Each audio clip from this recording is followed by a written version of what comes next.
British আমলে প্রায় সব দেশের একটা পতাকা ছিল, সব দেশের। কিন্তু মজার কথা হলো আমাদের দেশকে বোঝানোর মতো একটা পতাকা তখনও হয়নি। পতাকায় রং তো অবশ্যই থাকবে। আর যখনই রং এলো সঙ্গে, সঙ্গে নানা ধর্মও চলে এলো। কারণ ধর্মের সঙ্গে রঙের একটা সম্পর্ক আছে। প্রাচীন সভ্যতাগুলোতে পতাকা ছিল। সেটা কিন্তু সেই সময়ের বিশেষ চিহ্ন বহন করত এবং সে চিহ্ন কখনো, কখনো একেরও বেশি হতো, একাধিক হতো। পতাকাটা ছিল উপরে সবুজ আর নিচের দিকটা লাল। ব্যাস এই দুটো রং। এই হচ্ছে আমাদের প্রথম পতাকা। লাল, সাদা, সবুজ এই যে কম্বিনেশন, এই কম্বিনেশনে আরো ৪টি দেশের পতাকা তখন চলছে। বারবারই ইতিহাসের কাছে ফেরত যেতে ইচ্ছে করে। সেটা সবসময় হলে নিশ্চয়ই সুখের হবে না, আপনাদেরও ভালো লাগবে না। মাঝে, মাঝে বলব। যেমন আজকে একটা নতুন জিনিস আপনাদের সামনে বলার চেষ্টা করি। নমস্কার।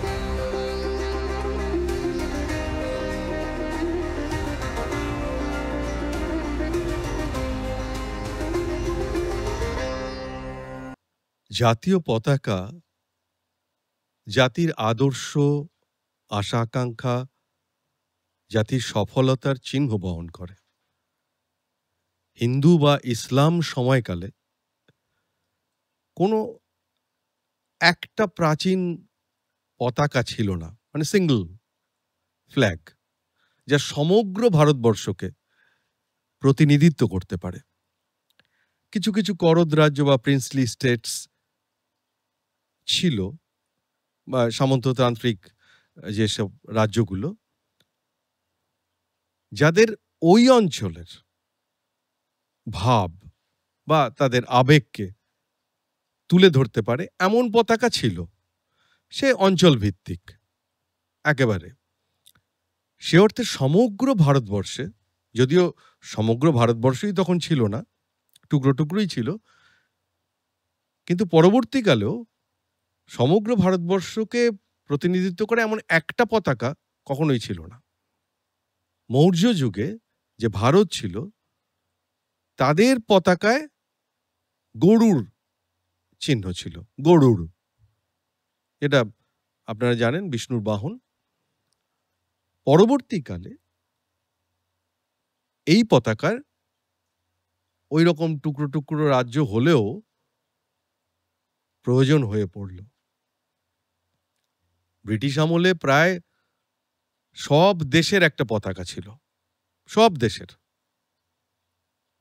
কিন্তু মজার কথা হলো আমাদের দেশকে বোঝানোর মতো একটা পতাকা তখনও হয়নি, সিঙ্গল পতাকা যেটাকে।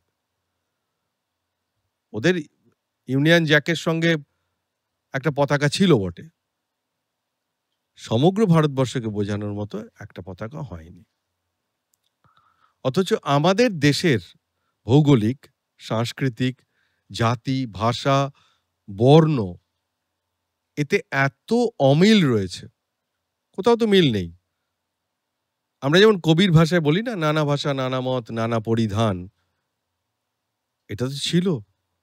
জাতি, ভাষা, বর্ণ সব অমিল, কিন্তু তার মধ্যেও কোথাও একটা ঐক্য ছিল, একটা মিল ছিল, একটা ঐতিহ্য ছিল চিরকাল। আর সেটাই যারা ভারতের পতাকা নিয়ে ভাবতে শুরু করলেন, সেই জিনিসটাই তাদের মূল ভিত্তি করে ভাবতে শুরু করলেন। এই বৈচিত্র্যটাকেই মাথায় রাখতে হলো। সেখানে পতাকা তৈরি করতে গিয়ে প্রথমে যেটি ভাববার বিষয় হলো সেটা হচ্ছে রং। পতাকায় রং তো অবশ্যই থাকবে। আর যখনই রং এলো সঙ্গে, সঙ্গে নানা ধর্মও চলে এলো। কারণ ধর্মের সঙ্গে রঙের একটা সম্পর্ক আছে। সুতরাং রংটা পছন্দ করতে হলো এমন করে, এই জায়গাটা কিন্তু খুব খুব কঠিন ব্যাপার আমাদের মতো দেশে। পতাকার রং এমনভাবে পছন্দ করতে হলো যা ধর্মকে ছাড়িয়ে সমস্ত ভারতবর্ষের সব ধর্ম, সব বর্ণ, সব জাতির আদর্শের আশা আকাঙ্ক্ষার প্রতীক হয় এই রংগুলো। ধর্মকে সরিয়ে বা সবার সকলের কাছে একেবারে সমান তাৎপর্য বহন করবে, কাউকে কোনো আঘাত করবে না, তাদের আবেগকে, এমনই রং ব্যবহার করা হলো। একটু পিছিয়ে যদি দেখি, আমরা রামায়ণ মহাভারতে সময়ে রথের ধ্বজা দেখেছি, মানে পড়েছি আর কি, ছবি টবিতে দেখেছি। তাতে ব্যক্তির পরিচয় বেশি থাকতো। পরে সেই পতাকায় নানা গোষ্ঠী, নানা জাতি, কখনো কখনো দেশে প্রতীকও হয়েছে। প্রাচীন সভ্যতাগুলোতে পতাকা ছিল, সেটা কিন্তু সেই সময়ের বিশেষ চিহ্ন বহন করত, এবং সে চিহ্ন কখনো কখনো একেরও বেশি হতো, একাধিক হতো। ব্যক্তি বিশেষে আবার সেটা আলাদা আলাদা হয়ে যেত। বেশিরভাগ যে ছবি থাকতো পতাকাতে, সেটা বেশিরভাগই হচ্ছে জন্তু জানোয়ার, আর না হলে অস্ত্র শস্ত্র। আমাদের ভগবান শ্রীকৃষ্ণের গরুড় ধ্বজ, আপনারা জানেন গরুড়ের ছবি পতাকায় থাকতো। অর্জুনের হচ্ছে কপির ধ্বজ, কপি মানে হচ্ছে হনুমান, কপির ধ্বজ। ভীমের থাকতো সিংহের ছবি পতাকাতে। এগুলো কিন্তু ব্যক্তিগত। পরবর্তীকালে শিবাজির যখন আমরা পতাকা দেখি, গৈরিক বর্ণের পতাকা, গেরুয়া। বঙ্গভঙ্গ আন্দোলন এই সময়টাতেই কিন্তু পতাকা পরিকল্পনার একেবারে আঁতুর ঘর বলা যায়। বঙ্গভঙ্গ আন্দোলন ১৯০৫ সাল। তার আগে পতাকা নিয়ে ভাবা হয়েছে, কিন্তু প্রয়োজনটা একেবারে হয়ে পড়ল এই সময়টাতে। ১৯০৫ সালের ঠিক ১ বছর পর, যখন এই বঙ্গভঙ্গ বিরোধী দিবসের বর্ষপূর্তি হচ্ছে, ১৯০৬ সালে ৭ই অগস্ট প্রথম একটি ত্রিবর্ণ রঞ্জিত পতাকা তোলা হলো। কোথায় তোলা হলো? কলকাতা পার্সি বাগানে। মনে রাখতে হবে, তখন কিন্তু কলকাতা ভারতবর্ষের রাজধানী, তখনও দিল্লিতে রাজধানী যায়নি। সেই কলকাতা পার্সি বাগানে এই ত্রিবর্ণ রঞ্জিত পতাকা তোলা হলো। এটি ডিজাইন করেছিলেন শচীন্দ্র প্রসাদ বসু। আর এই পতাকার ওপরের রঙের যে পটি, আমি পটি বলছি এক একটা, বা পট্টি যাই বলুন না কেন, ওপরের রঙের পটিটি ছিল সবুজ, মাঝখানে হলুদ, আর নিচে হচ্ছে লাল পটি। ৩টে রঙের, সবুজ, হলুদ, লাল, নিচে লাল।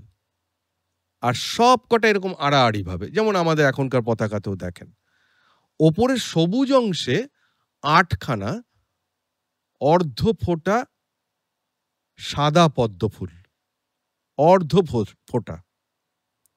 আর নিচের লাল পটিতে বাঁদিকে রয়েছে সাদা চাঁদ, আর ডান দিকে একেবারে জ্যোতির্ময় সূর্য। আর মাঝখানে হলুদ পটিতে, সেখানে দেবনাগরী অক্ষরে লেখা রয়েছে বন্দে মাতরম। এই হচ্ছে আমাদের প্রথম পতাকা, প্রথম পতাকা। ১৯০৭ সাল, এই পতাকাটারই একটু এদিক ওদিক করে প্যারিসে ম্যাডাম ভিকাজি রুস্তম কামা যে পতাকাটি উত্তোলন করেছিলেন, সেটির আবার ওপরের অংশটা হয়ে গেল গেরুয়া। তাতে সেই গেরুয়া রঙের উপরে ৭টা তারা বসলো সপ্তর্ষি মণ্ডলের প্রতীক হিসেবে। মাঝখানে হলুদ একই রকম রইল, এবং দেবনাগরীতে লেখা বন্দে মাতরমও একই রকম রইল। আর নিচে সবুজ পটি, তার বাঁদিকে রইল সূর্য, আর ডান দিকে সাদা চাঁদ এবং একটি তারা। এই পতাকাটি পরে বার্লিনে সোশ্যালিস্ট কনফারেন্সে উত্তোলন করা হয়। এবার এলো ১৯১৭ সাল। ডক্টর অ্যানি বেসান্ত এবং লোকমান্য তিলক হোমরুল আন্দোলন চলাকালীন একটা নতুন পতাকা উত্তোলন করলেন তাঁরা। এই পতাকাটা কেমন ছিল? এটা কিন্তু একদম অন্যরকম। এর মধ্যে ৫টা সমান মাপের লাল পটি, একটু ছোট ছোট করে চওড়া, ৫টা সমান লাল পটি, আর তার দুটো লালের মাঝখানে একটা করে সবুজ পটি, মানে 4টি সবুজ পটি, 5টা লাল পটি পরপর আড়াআড়িভাবে রয়েছে পতাকাতে। আর পতাকার একেবারে ওপরে বাঁ দিকে যেদিকে দণ্ডটা লাগানো হয় পতাকায়, সেখানে ইংল্যান্ডের ইউনিয়ন জ্যাক ছোট করে, আর তার নিচের দিকে ইউনিয়ন জ্যাকের নিচের দিকে নিচের থেকে সপ্তর্ষি মণ্ডল, 7টা তারা, আর ওপরের ডান দিকে সাদা চাঁদ এবং একটি তারা। এবার এলো 1921 সাল। বিজয়ওয়াড়ায় পিঙ্গালি ভেঙ্কাইয়া একটি নতুন পতাকার পরিকল্পনা করলেন এবং মহাত্মা গান্ধীকে সেটা তিনি দেখালেন। পিঙ্গালি ভেঙ্কাইয়া কি ছিল সেটা? পতাকাটা ছিল উপরে সবুজ আর নিচের দিকটা লাল, ব্যাস এই দুটো রং, উপরে সবুজ নিচে লাল। এই দুটি রং সমানভাবে হিন্দু এবং ইসলাম ধর্মাবলম্বীদের চিহ্নিত করছে। মহাত্মা গান্ধীজি পরামর্শ দিলেন, তার পরামর্শ মতো একটি সাদা রঙের পটি সবুজের উপর জুড়ে দেওয়া হলো, অর্থাৎ প্রথমে সাদা পটি, তারপর সবুজ, তারপরে লাল। এই সাদা রংটা ভারতের অন্যান্য যে সম্প্রদায় রইল হিন্দু এবং ইসলাম ধর্মাবলম্বী ছাড়া, সেই সব সম্প্রদায়ের মানুষকে চিহ্নিত করবে। এবং মহাত্মা গান্ধীরই পরামর্শে জাতীয় অগ্রগতির প্রতীক হিসেবে এই পতাকাটার মাঝখানে একটা সুতো কাটার চরকা এঁকে দেওয়া হলো এবং 3টে রঙেই যেন এই চরকাটা থাকে, সাদা, সবুজ এবং লাল রঙের পটি জুড়ে থাকবে চরকাটা। 1931 সাল এলো, ত্রিবর্ণ রঞ্জিত পতাকা আবার তৈরি হলো। এটি অনেকটা আমাদের বর্তমান পতাকাটির মতো, ওপরে গেরুয়া, মাঝে সাদা, নিচে সবুজ পটি। কিন্তু ওই যে আগে যে চরকাটা ছিল সেই চরকাটা কিন্তু এখানেও রইল, মাঝখানটায়, একদম মাঝখানটায়, 3টে রঙে না, মাঝখানটায় সাদা রঙে এই চরকাটি থাকবে, সুতো কাটার চরকা। অবশেষে এলো 1947 সাল। জাতীয় সংবিধান সভা বা গণপরিষদের সর্বসম্মত সিদ্ধান্ত মতে 1947 সালের 22শে জুলাই, তারিখটা মনে রাখুন, 22শে জুলাই আমাদের বর্তমান যে জাতীয় পতাকা এটি গ্রহণ করা হলো, যেখানে আগের পতাকাটার মতোই সবই রইল, ওপরে গেরুয়া, মাঝখানে সাদা, নিচে সবুজ, আর মাঝখানে যে সাদা জায়গায় চরকাটা ছিল সেইটা বদলে গেল। এই চরকার জায়গায় এলো অশোক চক্র। এই নতুন পতাকায় কোনো রঙে কোনো ধর্ম সম্প্রদায়কে ইঙ্গিত করে না। এখানে গেরুয়া রঙের অর্থ হলো শক্তি এবং সাহস, সাদা রঙের অর্থ হলো শান্তি এবং সত্য, আর মাঝখানে যে চক্রটা রয়েছে তাতে দেখবেন 24টি স্পোক আছে, মানে কাঁটা আছে 24টি। এই 24টি স্পোক হচ্ছে দেশের প্রগতিকে বোঝায়, প্রোগ্রেস। আর সবুজ রং যেটা নিচে আছে সেটা দেশের উর্বরতা শক্তি, উর্বরতা, উন্নতি এবং পবিত্রতাকে বোঝায়। এই চক্রটি সারনাথে সম্রাট অশোকের সিংহস্তম্ভ থেকে নেওয়া হয়েছে, আপনারা জানেন সকলে এই অশোক চক্র। এই 24টি কাঁটা বা স্পোক দিনের 24 ঘন্টা এবং জীবনের 24টি দিক নির্দেশ করে। জীবনে চলার ইঙ্গিত, জীবনের চলার গতিশীলতা এবং সময়ের অগ্রগতির চিহ্ন বহন করছে এই চরকা, এই চক্রটি। জাতীয় পতাকার মাঝখানে সাদা জায়গাটায় কিন্তু পতাকার নিয়মকানুন একদম ভীষণ সূক্ষ্ম, ওইভাবেই করতে হবে। জাতীয় পতাকার মাঝখানে সাদা জায়গায় নীল রঙে চক্রটি আঁকতে হবে। এখানে নীল রং দেওয়া হয়েছে কেন? নীল রং আকাশ এবং সমুদ্রের প্রতীক, যা সর্বজনীন সত্যের চিহ্ন। ১৯২১ সালে যে পতাকাটি পিঙ্গালি ভেঙ্কাইয়া পরিকল্পনা করেছিলেন, তাতে সাদা রং ঢোকানো হয়েছিল, নিশ্চয়ই আপনাদের মনে আছে, আমি কিছুক্ষণ আগেই বললাম। ১৯২৪ সালে সর্বভারতীয় সংস্কৃত সম্মেলন হয়েছিল এই কলকাতাতে। সেখানে সংস্কৃত পণ্ডিতেরা খুব মৃদুভাবে, কোনো উচ্চ রবে নয়, মৃদুভাবে একটা প্রস্তাব রেখেছিলেন, গেরুয়া রং এবং ভগবান বিষ্ণুর গদাকে পতাকায় অন্তর্ভুক্ত করার। ডক্টর সুনীতি কুমার চট্টোপাধ্যায়, বিখ্যাত পণ্ডিত, ১৯৩১ সালের জুন মাসের মডার্ন রিভিউ পত্রিকার নিবন্ধে লিখছেন, সালটা খেয়াল করুন, ১৯৩১ সালে। কি লিখছেন? ১৯২৪ সালে বেলগাঁও কংগ্রেস সম্মেলনে অধিবেশন চলার সময় শান্তিনিকেতন থেকে একটি চিঠিতে মহাত্মা গান্ধীর কাছে অনুরোধ পাঠানো হয়েছিল যাতে জাতীয় পতাকাতে গৈরিক রংটি থাকে। আর এই চিঠিতে সই করেছিলেন দ্বিজেন্দ্রনাথ ঠাকুর, সি.এফ. অ্যান্ড্রুজ প্রমুখ।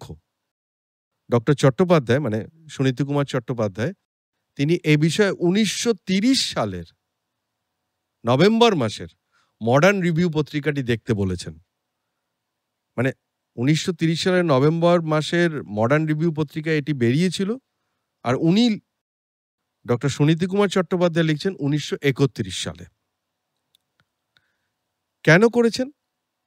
কারণ ওই যে লাল, সাদা এবং সবুজ রঙের পতাকাটা তখন চলছিল, সেখানে দেখা গেল লাল, সাদা, সবুজ, এই যে কম্বিনেশন, এই কম্বিনেশনে আরো ৪টি দেশের পতাকা তখন চলছে, রয়েছে। বালগেরিয়া, পারস্য মানে ইরান, ইটালি, মেক্সিকো।